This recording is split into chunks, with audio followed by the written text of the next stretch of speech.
Photo में आपने एक व्यक्ति को तो देखा होगा, एक मुद्रा में ऐसे करके वो जब बैठे रहते हैं, उनको तो आपने कहीं न कहीं सोशल मीडिया के ज़रिए या कवर फ़ोटो या किसी के मोबाइल में ज़रूर देखा होगा।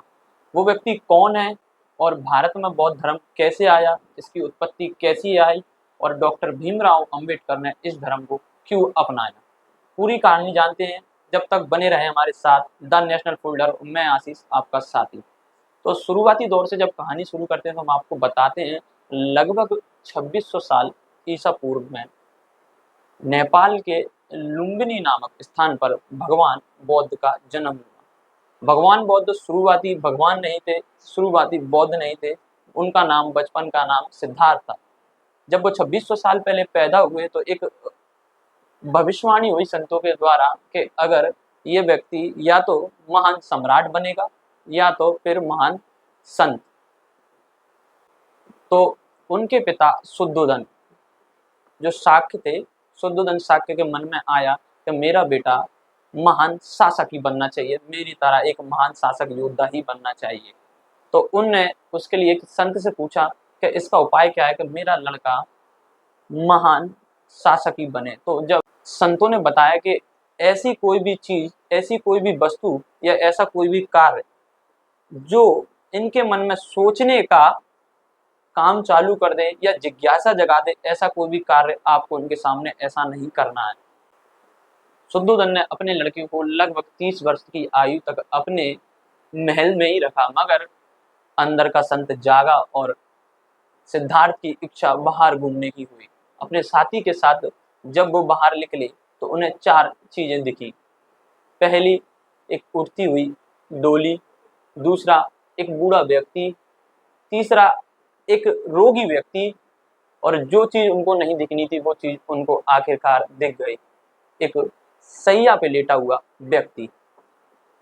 जब सैया पे लेटा हुआ व्यक्ति उनने देखा तो अपने साथी से सवाल पूछा कि ये व्यक्ति सफ़ेद कपड़ों में लिपट कर क्यों जा रहा है। तब उनके साथी ने बताया कि ये आदमी की मृत्यु हो गई है। भगवान बुद्ध ने जानना चाहा कि ये मृत्यु क्या होती है। जब उनको अपने साथी ने बताया कि जिस व्यक्ति का इस सृष्टि में जन्म हुआ है वो व्यक्ति मरता भी अवश्य है। भगवान बुद्ध ने उससे पूछा कि क्या मैं भी मरूंगा? तो उसके साथी ने कहा, हाँ महाराज, हाँ युवराज, आप भी मरोगे। फिर क्या था, कहानी रोचक बन गई। उनने अपने परिवार को त्यागने का फैसला कर दिया। अपनी पत्नी यशोधरा और अपने बेटे राहुल को छोड़कर ज्ञान की खोज में वो निकल गए। ज्ञान की खोज में निकलते निकलते वो आ पहुंचे बिहार, और लगभग 6 वर्षों की कठोर तपस्या के बाद जब उनको ज्ञान की प्राप्ति हुई, बोधि वृक्ष पर उनको ज्ञान की प्राप्ति हुई, तो एक पीपल का पत्ता जब उसकी डाल से टूटा तो उसको देखा उनने, और जब उनको फिर ज्ञान की प्राप्ति हुई और वो फिर ज्ञान लोगों तक कैसे पहुंचे और लोगों को जीवन मरण का रास्ता कैसे मालूम पड़े, उसको बांटने के लिए वो निकल पड़े। और पहला उपदेश उनने सारनाथ में 5 ब्राह्मणों को दिया। जब ब्राह्मणों ने उनसे पूछा कि स्वामी, आपको इतना ज्ञान प्राप्त हुआ, आपके गुरु कौन है? तो उनने एक बात कही जो अक्सर शायरियों में, किताबों में, वाक्यों में लिखी मिलती है, अपो दीपो भव। अपो दीपो भव का मतलब होता है कि अपना दीपक स्वयं बनना। और जब 5 ब्राह्मणों ने उनसे पूछा कि आपका गवाह कौन है, किसके सामने आपको ज्ञान प्राप्ति हुई, तो भगवान बुद्ध ने कहा कि ये सृष्टि मेरा गवाह है, ये प्रकृति मेरा गवाह है, ये आकाश वायु नी मेरे गवाह हैं। मैंने अपने आप ही ज्ञान प्राप्त किया है, मेरा कोई गुरु नहीं है। फिर क्या था, भगवान बुद्ध ने अपने सारे शिष्यों को अलग अलग भारत के नहीं बल्कि पूरे विश्व के तक बौद्ध धर्म को फैलाने का उपदेश दिया, और पूरे विश्व में थाईलैंड, मलेशिया, कोरिया, जापान, चीन तक बौद्ध धर्म का प्रसार हुआ और लोगों को भगवान बुद्ध की बातें मिली। भगवान बुद्ध ने कहा कि इस सृष्टि पर तुम्हारे सिवा कोई ईश्वर नहीं है और ब्रह्मांड में कोई भगवान नहीं है। मेरा किसी व्यक्ति को ठेस पहुंचाने का मन नहीं है, पर मैं आपको बता दूं, भगवान बुद्ध ने ईश्वर को नकारा है। भगवान बुद्ध ने ईश्वर को नकारा है। भगवान बुद्ध ने कहा है कि इस सृष्टि पर कोई ईश्वर ही नहीं है आपके सिवा। और प्रचार की क्रिया जो चलती रही, और फिर एक दिन वो दिन आया जब भगवान बुद्ध का परिनिर्णय का समय आया। परिनिर्माण भगवान बुद्ध ने कुशीनगर में लिया, और जब उनका परिनिर्माण हुआ तो उनकी अस्थियों को, जो उनकी अस्थियां बची हुई थी, वो वहां के सारे राजा ले जाकर अनेक जगह स्तूपों का निर्माण कराया। आज जितने भी स्तूप देखने को मिलते हैं, चाहे वो सांची का हो, चाहे कुशीनगर में हो, चाहे बोध गया में स्तूप हो, कहीं ना कहीं भगवान बुद्ध के अवशेष उनमें रखे हुए हैं। भगवान बुद्ध के उपदेशों का प्रचार प्रसार उनके शिष्यों ने जारी रखा, मगर वो समय आया जब कहीं ना कहीं भारत देश में बौद्ध धर्म पतन की ओर चल पड़ा। भगवान बौद्ध का धर्म, जो मानवता का धर्म कहा जाता है, वो कहीं ना कहीं भारत में ही पतन की ओर चल पड़ा, और पुष्पमित्र शुंग ने इसका खुलकर विरोध किया, क्योंकि भगवान बुद्ध के बाद जो राजा आए वो शैव थे, वैष्णव थे, हिंदू थे। उनका मानना था कि भगवान बुद्ध की बातें उनको कहीं ना कहीं ठेस पहुंचाती हैं, वो ईश्वर को मानने वाले थे।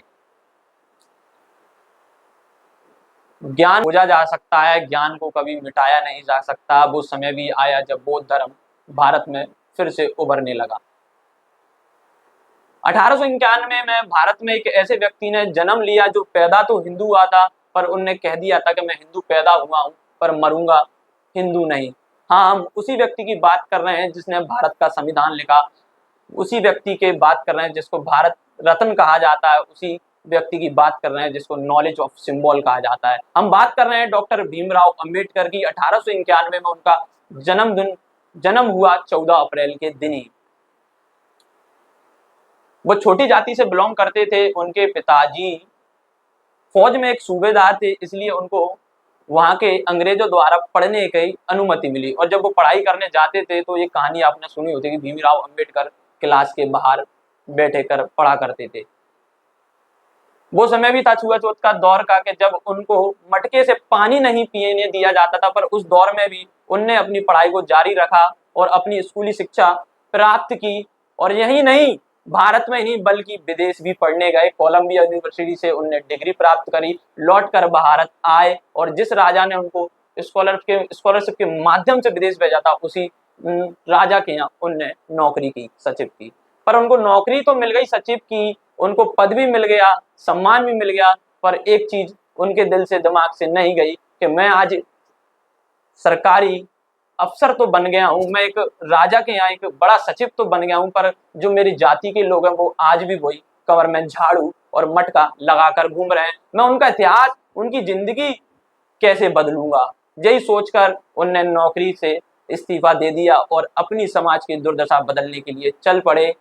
एक समय था बाबा साहब को पानी नहीं पीने दिया जाता था। यही चीज को लेकर उनने सोचा कि हमारे आदमी को जब पानी नहीं पीने दिया जाता, मुझे पानी नहीं पीने दिया जाता, तो हमारे लोगों की दुर्दशा क्या होगी। इसको बदलने को लेकर उनने मानवता का धर्म, बौद्ध धर्म का उदय किया। भारत में फिर से बौद्ध धर्म निकला, और जाति व्यवस्था को खत्म करने के उद्देश्य से, मिटाने के उद्देश्य से बाबा साहब ने बौद्ध धर्म अपनाया और कहा कि ये मानवता का धर्म है, लोगों का धर्म है, इंसानियत का धर्म है। और इसी के उपलक्ष्य में 1956 में बाबा साहब ने नागपुर दीक्षा भूमि पर अपने लाखों अनुयायियों के साथ बौद्ध धर्म की दीक्षा ली, और साथ ही प्रतिज्ञाएं भी ली। 22 प्रतिज्ञा, जो कहा जाता है कि मैं ईश्वर को नकारता हूं, मैं गौरी ब्रह्मा विष्णु की पूजा नहीं करूंगा, मैं चाहे गौरी गणेश हो चाहे उसकी पूजा नहीं करूंगा।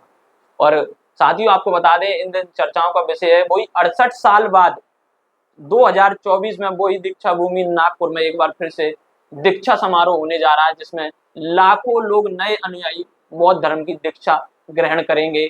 12 अक्टूबर को ये मेला लगने जा रहा है। साथियों, अगर आपको भी बौद्ध धर्म की दीक्षा ग्रहण करनी है तो आप भी जा सकते हैं नागपुर। और इस वीडियो में कौन सी बात आपको अच्छी लगी कमेंट में जरूर बताएं। मेरा नाम आशीष और देखते रहें द नेशनल फोल्डर।